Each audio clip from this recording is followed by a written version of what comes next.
Seandainya Garuda Pancasila, Garuda itu adalah bukan masalah gambar simbol, akan tetapi spiritual tertinggi.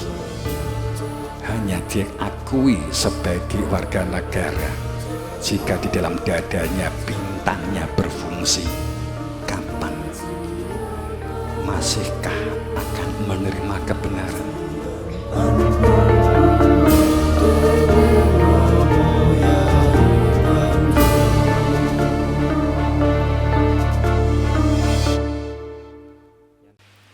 Pada saat sebuah sistem tentang orientasi kenegaraan, sebagai contoh, pada saat disebut sebagai pemerintah, itu komponen dari bagian dari organisasi. Sekarang pemerintah itu identik dengan negara. Tanah milik pemerintah atau tanah milik negara yang benar. Pada saat kamu memiliki tanah kemudian disertifikat, itu tanah kamu. Karena yang menjadi komponen negara adalah kamu. Sedang diambil alih oleh pemerintah, itu adalah bagian dari sebuah komponen negara. Pemerintah itu LSM yang resmi untuk menguasai. Ini sebagai contoh saja. Seandainya ini diluruskan, masihkah menjadi warga negara Indonesia? Masihkah? Seandainya Garuda Pancasila, Garuda itu adalah bukan masalah gambar simbol, akan tetapi spiritual tertinggi. Hanya diakui sebagai warga negara jika di dalam dadanya bintangnya berfungsi. Kapan? Masihkah akan menerima kebenaran? Masihkah kalian bisa bernafas? Pada saat sistem keuangan global dunia yang sekarang tidak bisa kamu sentuh merupakan the Fed dan sistem bank dunia, yang dimana setiap negara untuk menyelenggarakan pemerintahannya harus berada di dalam payung hutang the Fed. Seandainya diluruskan, sistemnya tidak menggunakan sistem hutang, masihkah negara ini bisa berjalan? Masihkah negara ini bisa diselenggarakan? Teman-teman, itu semuanya tidak mungkin. Itu semuanya muskil. Dengan kata lain, kenapa mereka juga mengancam, mengincim kebenaran ini habis-habisan supaya tidak muncul ke permukaan? Pada saat berbicara bahwa kebenaran itu tidak berbaju apapun, tidak beragama apapun, karena selama berbaju berarti bukan kebenaran. Kebenaran itu tidak memiliki baju. Saat tentang kebenaran ada bajunya, berarti itu subjek, bukan objektif.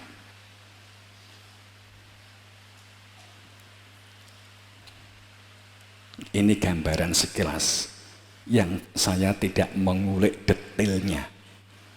Ini sekilas saja. Banyak yang bertanya, kenapa enggak dimunculkan, kenapa enggak ditampakkan saja? Ini hanya sebagian kecil. Jika diulik, maka dipastikan kebenaran muncul akan dihabisi.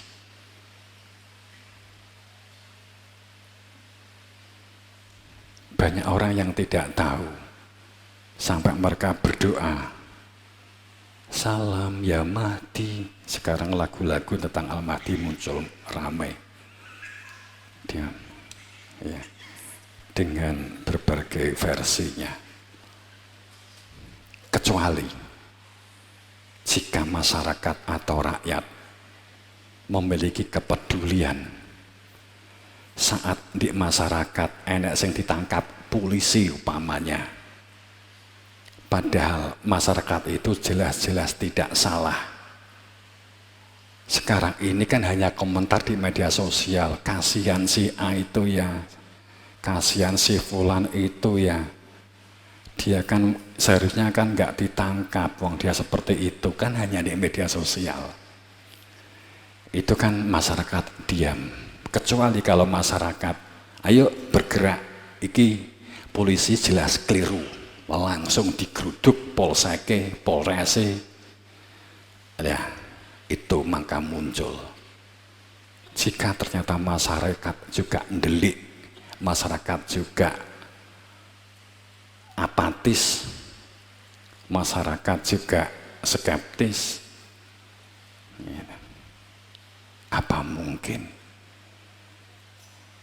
Pak Purbaya umpamanya ditekan habis-habisan, bagaimana masyarakat membelanya? Paling menggunakan media sosial, semoga tabah. Opo kuwi? Ya budal di Jakarta kono, bengok-bengok kono.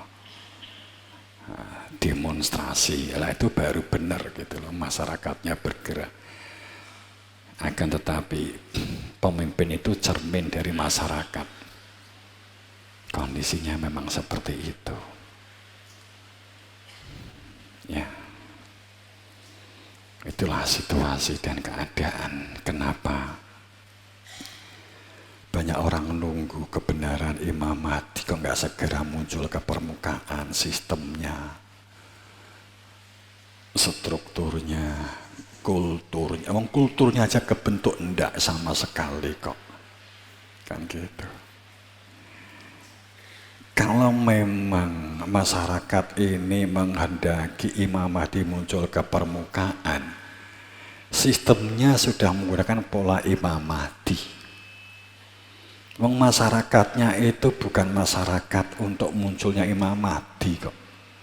Karena kalau Imam Mahdi muncul, masyarakat itu malah menjadi beban. Karena kon nyaur utang. Kan gitu. Kon garap orang-orang sing culas. Dilaklokne wong sing Islam ngene supaya Imam Mahdi mbela. Kan ngono kok sing kejadian. Kon nyaur utang, kon nukokne kendaraan, kon gawekne omah, nek loro kon damu langsung waras, kan gitu. Kan ngono kabeh tekarepe. Lah ngono kok njaluk Imam Mahdi muncul. Muncul malah mengopeni masyarakat. Mung mandamu,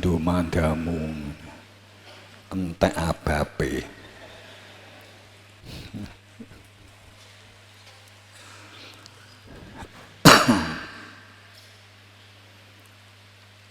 Jadi saat kebenaran menampak, kondisinya kenapa? Pasti sunatul awalin. Sunatul awal itu bencana besar dan hebat. Itu pasti terjadi. Tidak bisa tidak.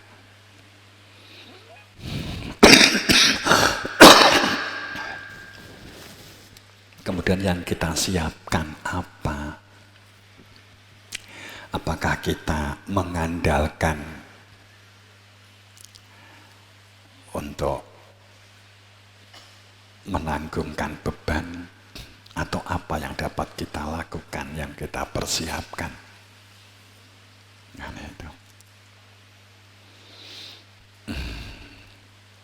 Dalam kondisi dan situasi saat ini, maka secara mental memang melepas segala fanatik. Pertama kan itu, kultus, lepaskan. Karena tatanan yang sekarang ini ada, jika diulik, kemungkinan itu ada banyak yang tidak masuk akal. Tadi saya mencontohkan kan sholat. Jika ternyata Nabi sholatnya enggak seperti sholatmu, haji, ternyata enggak seperti hajimu. Saat Imam Mahdi muncul, kowe enggak fanatik. Kan gitu. Tidak menjadi manusia yang kaku, beku, fanatik, dan kultus. Selama beragama kita identik dengan simbol agama. Nek kopiah ngene NU, nek kopiah ngene opo, nek kopiah apa gitu. Ora teko, nggak akan sampai, nggak akan bertemu dengan kebenaran, esto. Saat kita fanatik, entah kopiah ngene, apa ngene, apa ngene. Nah, ini bukan sebagai label. Lepaskan fanatik, kultus, kaku beku fanatik pada kelompok dan golongan. Lepaskan. Oke, kita berada di suatu situasi organisasi Islam apa begitu, di kita di Pemusda namanya begitu, tapi tidak menjadi manusia fanatik dan kultus. Kedua, keberanian menghadapi perubahan. Iki berat. Menghadapi keberanian perubahan itu ongel, mung penak diunekne.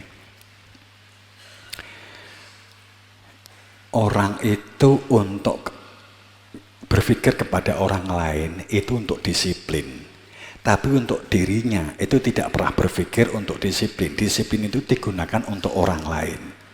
Jadi orang lain dituntut untuk disiplin dan peduli. Kita nesu nek orang yang tidak disiplin dan tidak peduli. Kowe kok gak peduli karo aku toh, kan gitu. Tapi saat dirinya itu seharusnya peduli, itu kowe nyapo ngatur-ngatur aku. Umumnya orang kan begitu toh. Entah itu di dapur, di masak, di pertanian, ya wis ngono kuwi gayane. Mbok sing disiplin, ki wayahe panen, wayahe tandur, kan gitu. Tapi nek dekne sing dijadwal gak disiplin, aja ngatur aku kowe. Guys, begitu karakternya menungso, itu kan contoh. Tapi tempatnya kan di mana saja.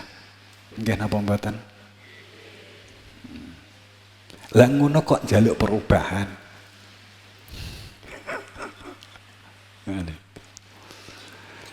Bolak-balik kita ngomong tertib administrasi.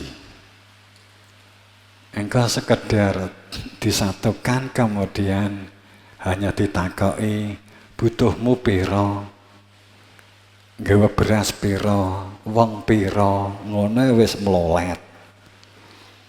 Disiplin men kan gitu. Itu anggale menungso.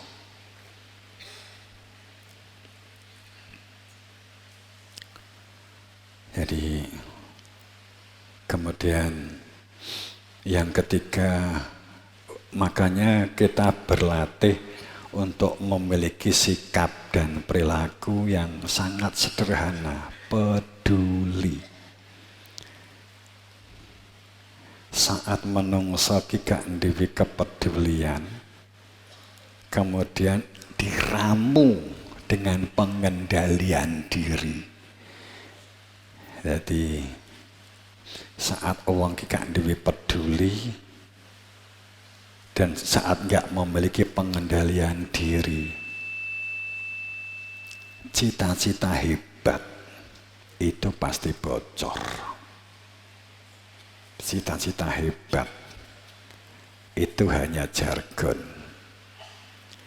Untuk dapat diwujudkan menjadi sebuah sistem diri akan sangat sulit. Saat kita nggak memiliki sebuah sistem, itu pun harus ada lahan atau tempat prakteknya. Bukan sekedar pemahaman begini. Paham, prakteke, panggah, jengking. Biasanya kan begitu. Nggih napa mboten? Aku wis paham kok dikek praktek, jengking wis to. Itu faktanya kan kowe.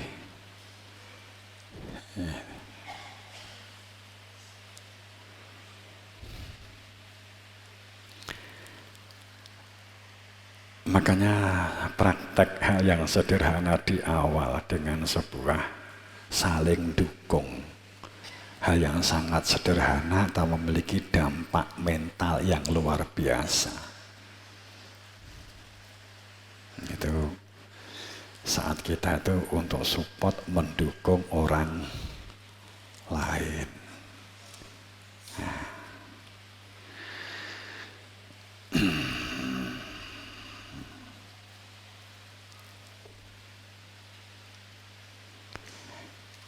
Kemudian kalau kembali kepada keniscayaan bahwa peradaban ini memang akan wujud. Dari situasi-situasi yang ada sekarang ini ternyata untuk membentuk mindset itu tidak mudah. Peristiwa besar itu untuk sebagai terapi kejut. Untuk menjadi sebuah history of memory. Untuk menjadi sebuah perubahan memori menjadi sebuah sistem pada saat kita menggunakan sistem terapi kejut. Itu makanya Tuhan juga akan dimunculkan, mungkin akan ada bencana-bencana besar yang sinyalnya ditampakkan melalui ya sinyal-sinyal kepada paranormal gitu ya. Bukan percaya kepada paranormal, tapi itu kan mungkin cara Tuhan memberikan sinyal. Bukan kita percaya 100%, tapi untuk memberikan sebuah informasi kepada kita. Kemudian kita nggak percaya itu semata-mata, itu bukan berarti abai, tapi kita kaitkan dengan sinyal yang ada, fakta yang ada. Apakah benar? Dikaitkan dengan BMKG, dengan meteorologi, dengan geofisika, dengan ahli gempa. Apakah memang iya? Itu caranya. Caranya begitu. Jadi apakah informasi ini ada kualifikasi kebenarannya gitu.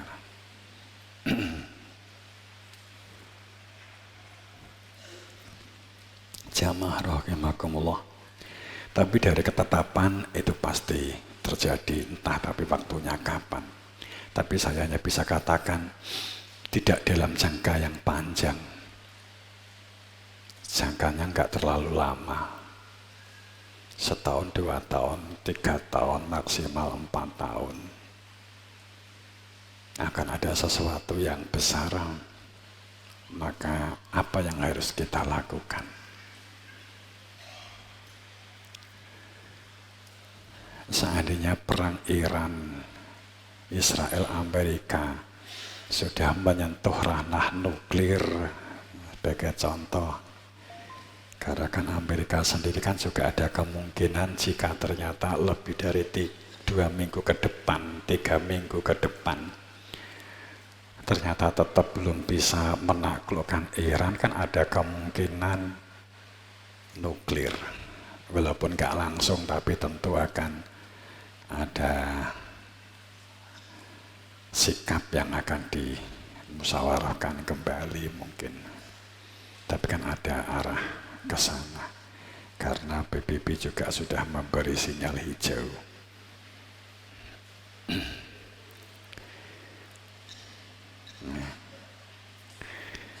Jadi pada saat orientasi ya'lamuna, hanya orientasi ilmu yang lahir dhahir minal hayati dunia, maka sistem itu pasti kebohongan, keculasan. Kan gitu. Hanya sekedar, apalagi jika dimasukkan perang ini dikatakan sebagai perang suci, seperti pada saat perangnya Iran dan Eropa.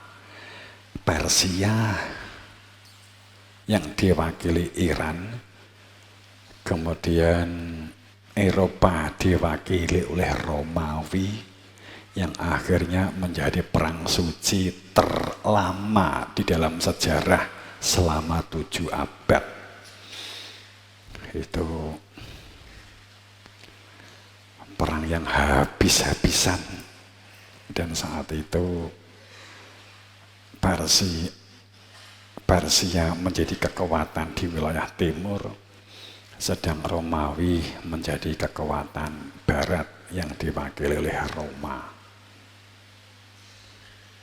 Herakleitos itu salah satu raja yang di Roma yang mencapai keemasan itu.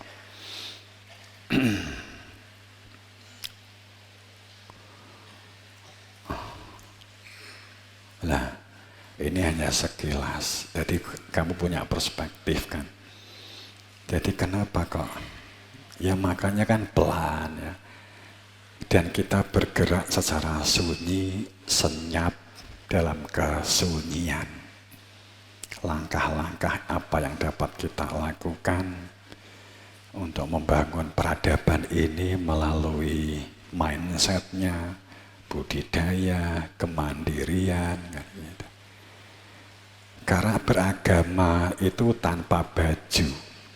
Karena dalam kehidupan berdunia ini semuanya adalah untuk memenuhi panggilan jiwa yang wujudnya adalah sungguh-sungguh di bidangnya masing-masing dalam sebuah pijakan kebenaran, dalam kebijakan kesadaran.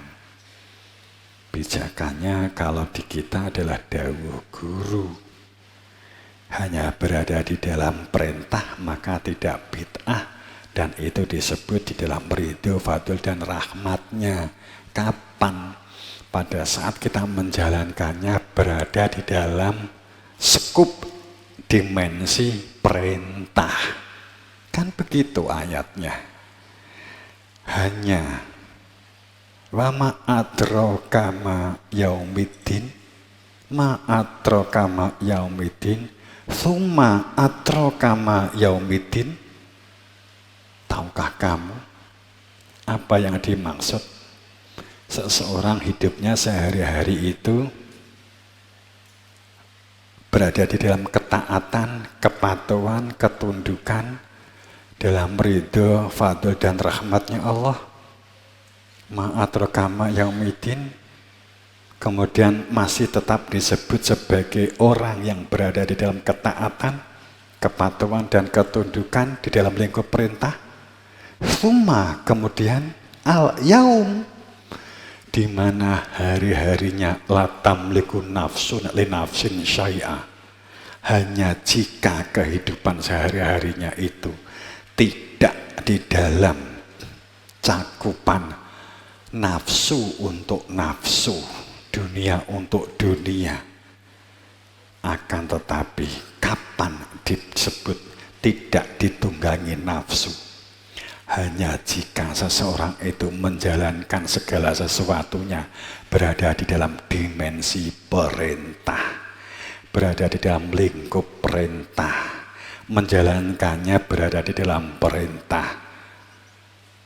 Hal tamkun nafsu li nafsin syai'ah.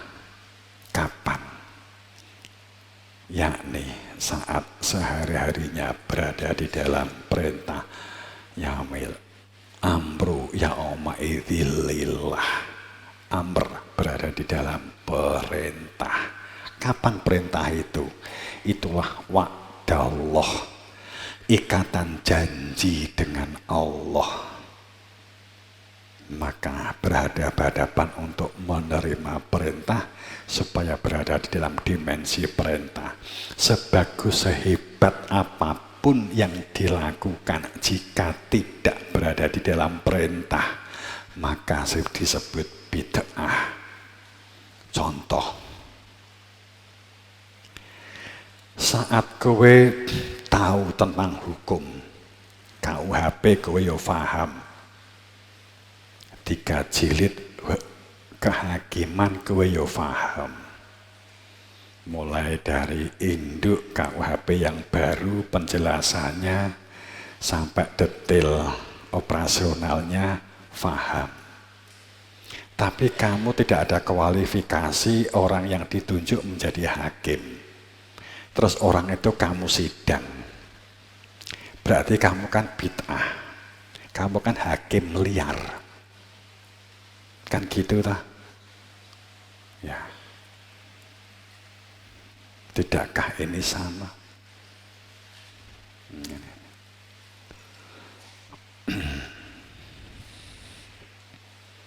Jadi saat sholat, tapi faktanya nggak pernah berhadapan-hadapan untuk menerima perintah sholat. Kapan disebut bid'ah? Saat kowe sholat. Sing ngongkon kowe sholat ilak gurumu diniyah. Nggih ta? Kowe tau takok nggak karo guru diniyahmu? Cah, sholat atau cah? Biasanya kan ngono awak dhewe cilik mbiyen. Salat cah, terus kowe salat. Kowe kan gak tahu takok. Pak Ustadz megang surat dari malaikat Jibril untuk memerintahkan saya salat. Kalau iya berarti kowe berada di dalam dimensi perintah. Kan gitu. Logisnya begitu. Logisnya. Nek enggak, ya padha karo enek wong nyolong mbok ciduk kemudian karena kowe paham KUHP. Terus kowe ngomong karo menteri kehakiman, wis tak sidang. Apa gak rusak negara? Itu bid'ah namanya. Logikanya seharusnya begitu. Tapi kalau alam bisawab bimuradi katanya kan begitu. Yes, gak sangka kalau somat, yes ngono lah. Gitu. Gitu kan. Seharusnya kan yang ditanyakan itu. Jadi bukan perkara sholat. Perbuatannya itu ingkar. Tapi nek di jerone perintah, ya dadi ampunan. Gitu. Nyolong tapi sing ngongkon sing dawuh utusane Gusti Allah ya lakonono dadi ampunan. Nyolong karo mateni iki abot ndi? Abot mateni to. Itu. Lah perang wila perang Badar, perang Uhud, perang Khandaq zaman Nabi. Itulah dosa mateni wong. Tapi kan murid Kanjeng Nabi kan do nglakoni numbak, ngantem, mlinteng, kan gitu. Mergo nglakoni perintahe Kanjeng Nabi, kan nggak bid'ah, nggak bid'ah, kan gitu.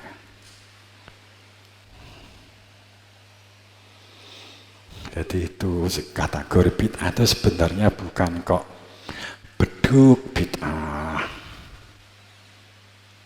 Nah, itu bukan begitu.